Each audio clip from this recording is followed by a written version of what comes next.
Assalamualaikum warahmatullahi wabarakatuh. Salam budidaya. Gimana kabarnya?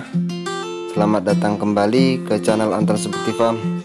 Untuk kesempatan kali ini saya akan berbagi pengalaman kembali ya dengan teman-teman yang baru mulai budidaya khususnya. Dan untuk teman-teman yang sudah berjalan, gimana kabar cacingnya? Sudah produksikah? Jadi untuk kesempatan video kali ini saya akan berbagi pengalaman bagaimana cara memulai budidaya cacing, mulai persiapan media sampai perawatannya. Untuk medianya sendiri kita memerlukan lumpur, air, dan kolam. Jadi untuk media lumpurnya itu sebaiknya teman-teman bisa cari lumpur yang nantinya tidak mengendap dan tidak padat. Jadi biasanya itu kita bisa dapat yang bagus itu lumpur bekas kotoran ayam. Tapi untuk kotoran ayamnya sendiri sebelum kita pakai sebaiknya kita jemur dulu ya. Kita jemur dulu sampai memang benar-benar kering. Setelah itu baru bisa kita pakai. Selain itu teman-teman juga bisa pakai lumpur bekas kolam budidaya ikan ya. Nantinya bisa kita campur dengan sekam padi atau bekas dedak ya. Jadi bisa kita pakai. Karena kalau kita murni pakai lumpur bekas kotoran ikan itu biasanya halus ya.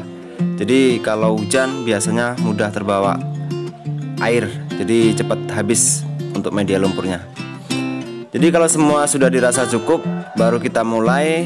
Untuk ketebalannya teman-teman bisa pakai dengan ketebalan 10 cm dan dilanjutkan dengan airnya kira-kira setengah cm sampai 1 cm.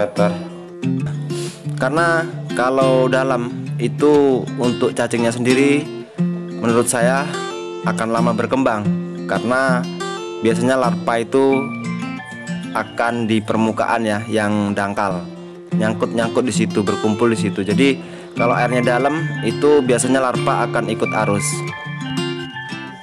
Dan sebelum teman-teman menabur benihnya sebaiknya kita alirkan air dulu ya, selama 1 minggu kurang lebihnya.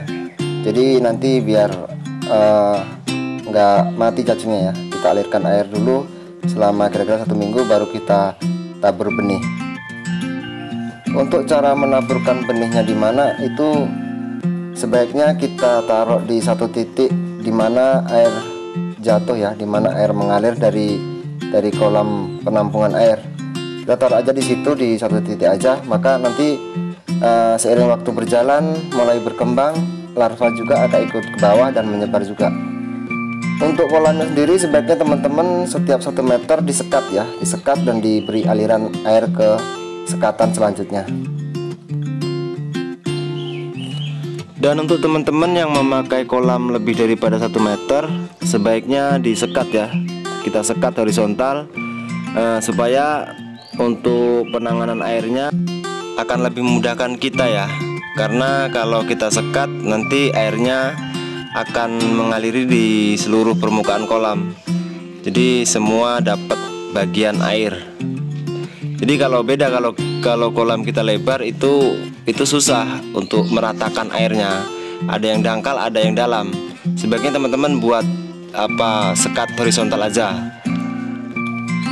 Dan untuk debit airnya sendiri kita buat 1 menit perkiraan 2 literan aja, jangan terlalu deras. Karena kalau terlalu deras itu biasanya akan merusak media ya, akan merusak media. Dan biasanya larva akan terbawa arus dan akhirnya tidak cepat untuk berkembang. Untuk pemberian pakannya sendiri teman-teman bisa taruh di penampungan airnya atau langsung ke kolamnya. Jadi kalau kita langsung ke kolamnya itu tidak perlu kita ratakan di semua permukaan kolam. Cukup kita taruh di mana cacing ada bergerombol di situ aja. Tidak harus di seluruh permukaan kolam. Terima kasih sudah menonton.